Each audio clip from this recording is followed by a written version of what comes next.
Hello students, welcome to the online live classes. बच्चों, पिछली class में हमने राशियों की तुलना करना कैसे करेंगे, राशियों की तुलना इसके बारे में पढ़ा। राशियों की तुलना दो टाइप से की जाती है, एक अनुपात के रूप में, एक समानुपात के रूप में। इसके अलावा हमने आपके साधारण ब्याज से बाद में मिश्र धन, साधारण ब्याज का मिश्र धन, चक्रवर्ती ब्याज जब आपके सर वार्षिक दे रखी हो। इसके अलावा चक्रवर्ती मिश्र धन, चक्रवर्ती ब्याज में जब शायद अर्धवार्षिक दे रखी हो और उसका मिश्र धन किस टाइप से ज्ञात करेंगे, वह सीधा संबंध और प्रतिलोम संबंध के बारे में चर्चा की थी। आज की इस क्लास में हम क्वेश्चन करेंगे अनुपात पर आधारित। तो हमारा जो पहला क्वेश्चन दे रखा है,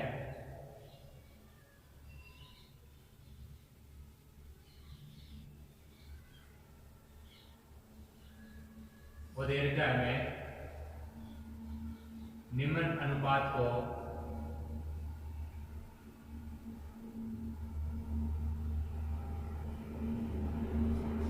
प्रतिशत में बदलिए।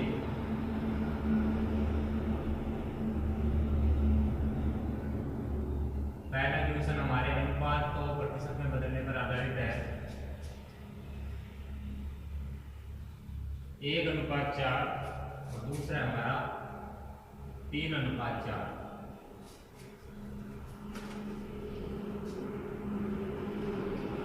तो देखिए बच्चों, जब भी अनुपात को प्रतिशत में बदलना तो आपको यहाँ पर क्या करना होगा। अनुपात को प्रतिशत में बदलने के लिए आपको सबसे पहले अनुपात को भिन्न में बदलना होता है। किसमें बदलना होता है? अनुपात को भिन्न में बदलना होता है।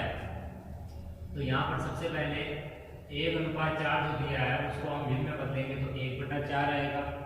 अनुपात 1/4 को प्रतिशत को भिन्न में बदलेंगे तो सबसे पहले हमें इसे लिख देना लाइन के तौर पे, दिए गए अनुपात को भिन्न में बदल लेना। सबसे पहले अनुपात को भिन्न में बदल लेते हैं तो बन जाएगा 1/4।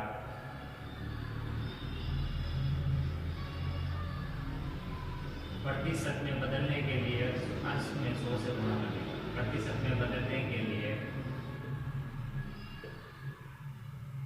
100 से गुणा करना। किससे गुणा करना है? जब भी कोई चीज को आपको प्रतिशत में बदलना है, प्रतिशत में बदलने के लिए आपको 100 से गुणा करना है। 1/4 गुणा 100 और प्रतिशत में बदलना तो अभी तीन किसका लगाना है? प्रतिशत का। 4 से कटेगा 25 बार तो आप 500 है 25%। 25% या 25% बोल सकते हैं इंग्लिश में।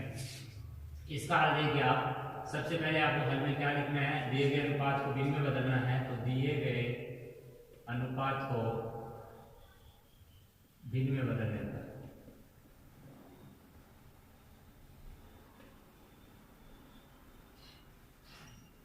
सबसे पहले हम इसको भिन्न में बदलते हैं तो यह आ जाएगा 3/4। अब प्रतिशत में बदलने के लिए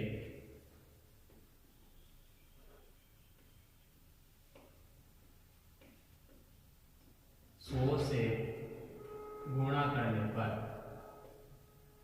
जब भी प्रतिशत में बदलना है तो 100 से गुणा कीजिए आप।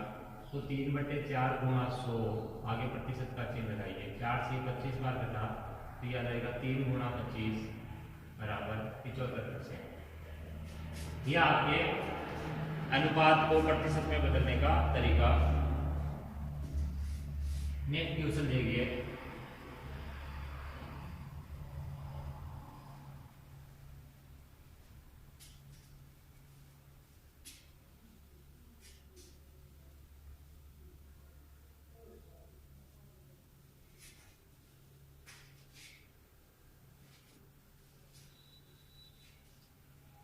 सेकेंड क्वेश्चन है कि इम्मी ने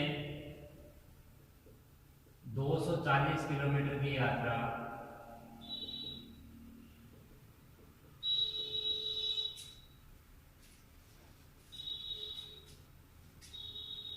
बस से की तथा 360 किलोमीटर की यात्रा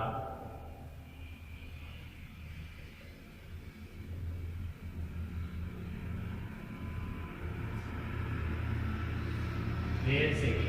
किससे की? रेल से। तो ज्ञात कीजिए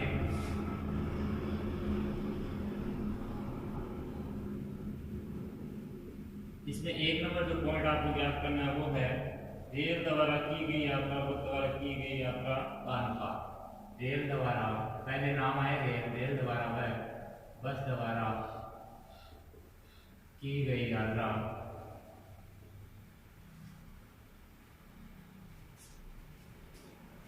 का अनुपात।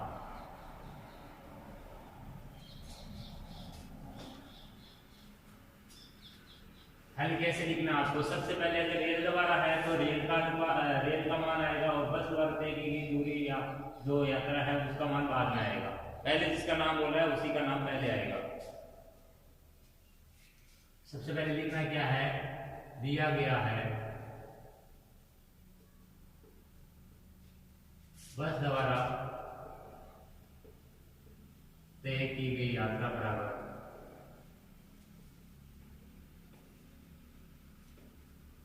दूरी बराबर 240 किलोमीटर। बस द्वारा जितनी यात्रा हो इसको लिख दो गए रेल द्वारा तय की गई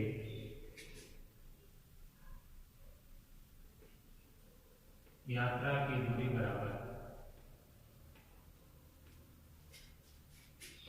360 किलोमीटर। बस द्वारा जो दूरी तय हुई है 240 किलोमीटर और रेल द्वारा जो तय दूरी है वो 360 किलोमीटर। अब लिखना है अतः बस व रेल द्वारा तय दूरी का अनुपात बराबर 240 अनुपात 360। 240 अनुपात 360। तो अनुपात को आपको किसमें बदलना है? भिन्न में।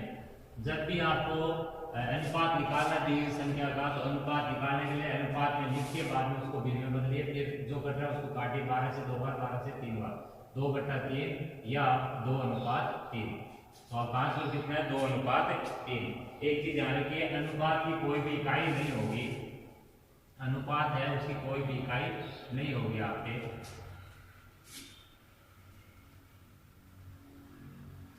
सेकंड क्वेश्चन इसमें जो दे रखा है आपका वो समझिए क्या दे रखा है।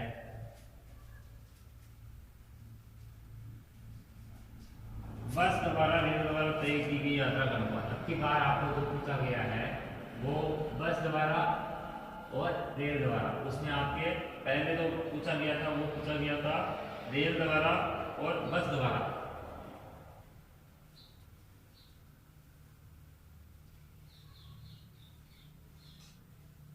सेकंड आपको पूछा गया है बस द्वारा व रेल द्वारा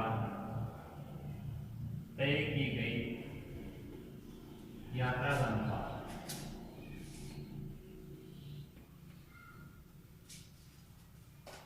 बच्चों पहले क्वेश्चन में आपको पूछा गया था रेल द्वारा और बस द्वारा की गई यात्रा का अनुपात। तो रेल द्वारा आपको 360 लिखना है, ये 240। आपको वहां पर उल्टा लिखा दिया मैंने, तो उसको करेक्शन कर लेना। 12 से 2 बार, ये 3 बार। अनुपात आपका 3:2 है पहले का, 2:3 नहीं है। दरअसल 3:2 है, लिखते हो अपने मिस्टेक होगी थी। पहले आपने पूछा था वहां पर रेल द्वारा और बस द्वारा तय की गई यात्रा का अनुपात। तो रेल द्वारा 360 ऊपर, बस द्वारा 240 नीचे, 2:3। अब की बात पूछा है बस द्वारा और रेल द्वारा तय की गई यात्रा का अनुपात। तो आपको क्या करना है? सबसे पहले लिखना है दिया गया है बस द्वारा तय की गई दूरी बराबर 240 किलोमीटर। रेल द्वारा तय की गई दूरी बराबर 360 किलोमीटर। जो दूरियां दे रखी है उसको लिख दो। अब आपको जिसका अनुपात चाहिए वो लिखो। अतः बस द्वारा व रेल द्वारा तय दूरी का अनुपात बराबर 240 अनुपात 360 बराबर 240/360। ये 2 बार, ये 3 बार, 2/3 या 2:। पहले का आंसर 3:2 है, दूसरे का आंसर 2:1 है।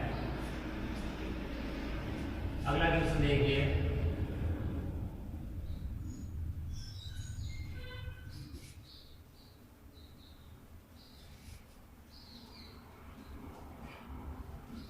इसी में थर्ड जो पार्ट है वो आपका वो दे रखा है रेल द्वारा तय की गई यात्रा एवं कुल यात्रा का अनुपात। रेल द्वारा वह तय यात्रा वह कुल यात्रा का अनुपात।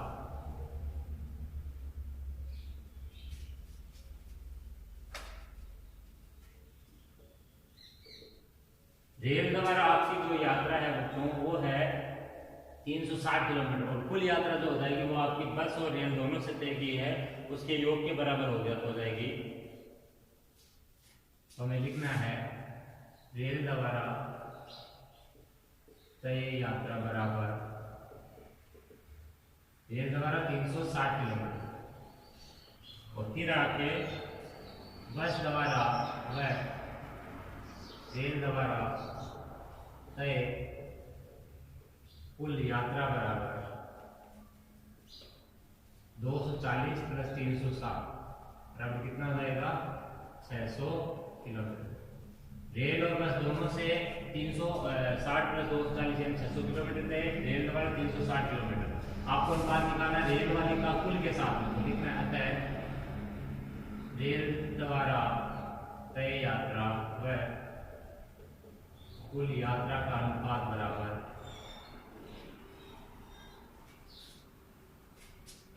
240 अनुपात 360 अनुपात 600। लिखते वक्त ध्यान रखिए किसका अनुपात किसके साथ में चाहिए 360 बटे 600 कट जाएगा 12 बटे 60 12 36 3 बटे 5 या 3 अनुपात 5। कितना है बच्चों 3 अनुपात 5।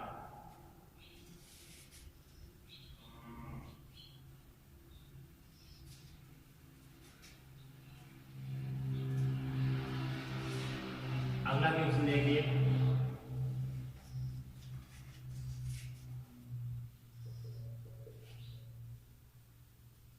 बस द्वारा तय यात्रा व कुल यात्रा का अनुपात। बस द्वारा और कुल यात्रा का अनुपात आपके बात पूछा गया है।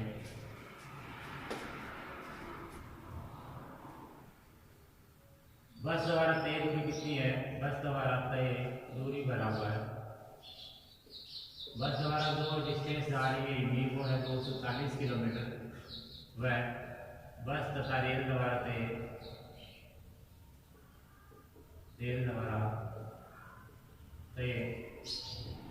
कुल यात्रा बराबर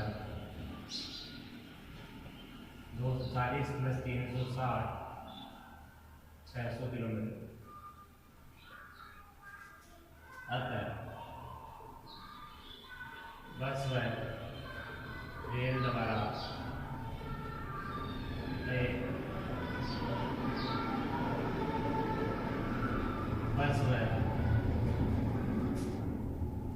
बस द्वारा तथा तय यात्रा व कुल यात्रा का अनुपात बराबर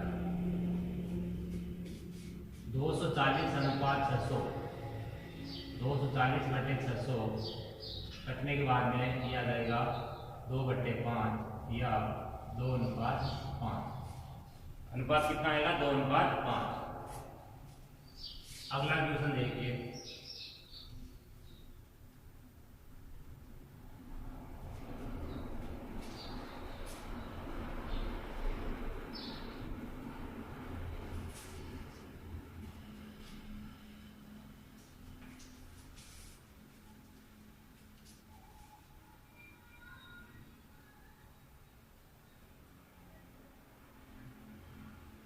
कक्षा 8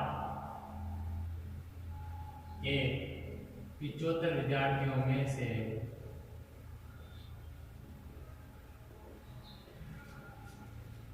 68% विद्यार्थियों ने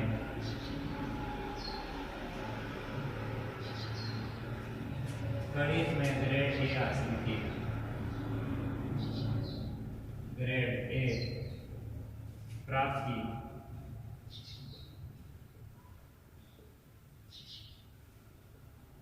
कितने विद्यार्थी ए ग्रेड के है।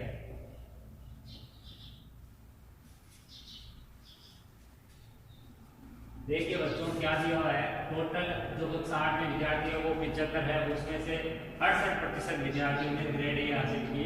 तो कितने विद्यार्थी ए ग्रेड के? अगर क्वेश्चन में आपको ये पूछा गया कि कोई भी जो क्वेश्चन है उसमें ऐसे पूछा गया कि टोटल स्ट्रेंथ आपको पता है, कुल आपकी जो कितनी स्ट्रेंथ है वो आपको पता है कि 40 है, 50 जने हैं, और उसी का कुल का अगर पूछा जाए कुछ परसेंटेज, कुल का जैसे पास होने का परसेंटेज पूछा जाए, फेल होने का परसेंटेज पूछा, कुल का अगर पास होने का या फेल होने का परसेंटेज देख के अगर उसका मान ज्ञात करवाए कि फेल होने का परसेंटेज कितना है, तो फेल होने के वाले छात्रों की या फेल होने वाले विद्यार्थियों की संख्या बताइए, पास होने का परसेंटेज कितना है तो पास होने वाले विद्यार्थियों की संख्या बताइए। तो आपको क्या करना है, 75 का 68% जैसे है वैसे 75 का कोई भी संख्यात्मक जो प्रतिशत होगा, तो यहाँ इसको अगर अक्ष मान लो, इसको वाई मान लो, तो अक्ष का वाई प्रतिशत क्या निकाल लेना है, अक्ष का वाई प्रतिशत। तो क्या आ जाएगा, अक्ष का की जगह वाई और प्रतिशत का मतलब है वाई बटे 100।